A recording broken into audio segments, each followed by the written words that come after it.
Jagged Alliance 3 is the third, 14th entry in the popular turn-based tactical RPG franchise that's now under new management. And though a little rough around the edges, not to mention tough as nails, Jagged Alliance 3's interesting blend of tactical combat, squad-based management, 4X-esque strategy, and anything-goes storytelling all combined to keep me entertained for 30 hours and counting. So let's pop Jagged Alliance 3 under the make of the microscope and see what makes this game so fun, starting with story.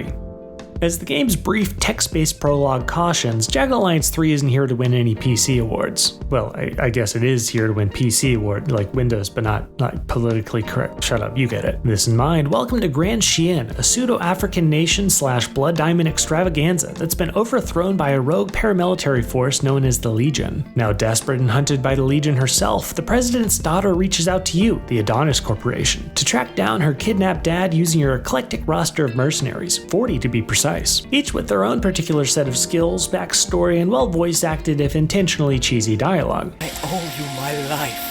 Then you must know you are saved by the mighty arms of Bobby Gontarski. Hey, we are here to make fun of 80s action movies after all. So, while Jagged Alliance 3's plot is rather predictable and stereotypical by design, the game's lengthy list of character caricatures, there's a tongue twister for you, including those you meet along the way, all manage to stand out thanks to committed and colorful voice acting. But you're not here for dialogue, are you? No, you're here to kick Legion ass and have your ass properly kicked in return, across over 100 instance-based minimaps. That's right, though Jagged Alliance 3 has been advertised as, quote, open world, it's more a massive collection of individual boxes you're tasked with exploring, exploiting, and then defending. Liberate Legion-held towns to unlock merchants and interesting side quests. Secure ports to enable countrywide travel. Seize diamond mines to fund your eventually multiple mercenary squads. And stumble upon all sorts of secret locations, like this underground zombie virus test facility. Seriously. It's a wild and wonderful world, filled with entertaining side objectives that at times cause me to forget completely about Grand Chien's poor Mr. President. As for combat, on almost every map you'll encounter challenging hardcore tactical scenarios that often push me to the brink. Really, if the thought of having to occasionally walk back 5 to 10 to even 20 or more minutes of effort fills you with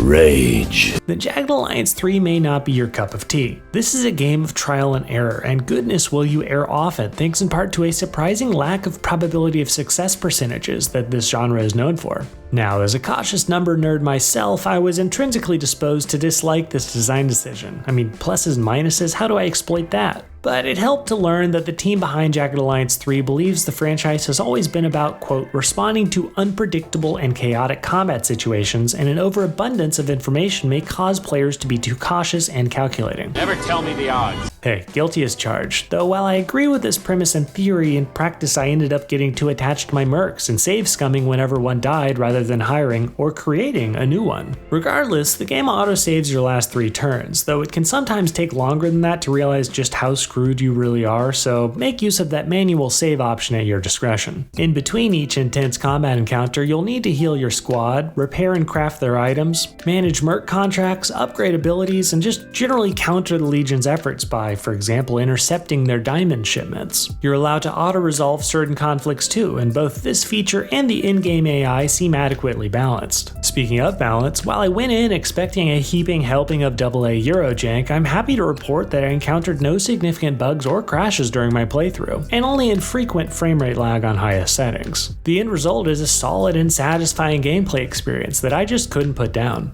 Jagged Alliance 3 then wraps all of these features in a pretty package that sports solid textures, nice lighting, and occasionally eye-popping particle effects that include destructible environments. Now, if only they'd add a ragdoll physics engine for explosions, as it's a little strange when your enemies take a grenade to the face and then just crumble into an awkward pile of smoldering limbs. The music, meanwhile, is great. A fun and faithful recreation of bright and campy 80s themes that I never got tired of. Ditto that for the sound design, which is punchy and loud when it needs to be, which is all the time, but has a nice ambient depth to it too that occasionally adds to quiet moments of exploration or looting.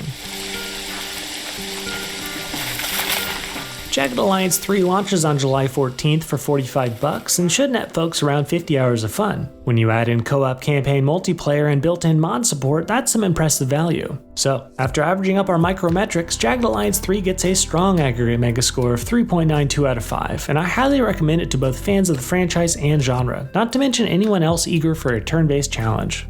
Until next time, this is Scope, and thanks for watching.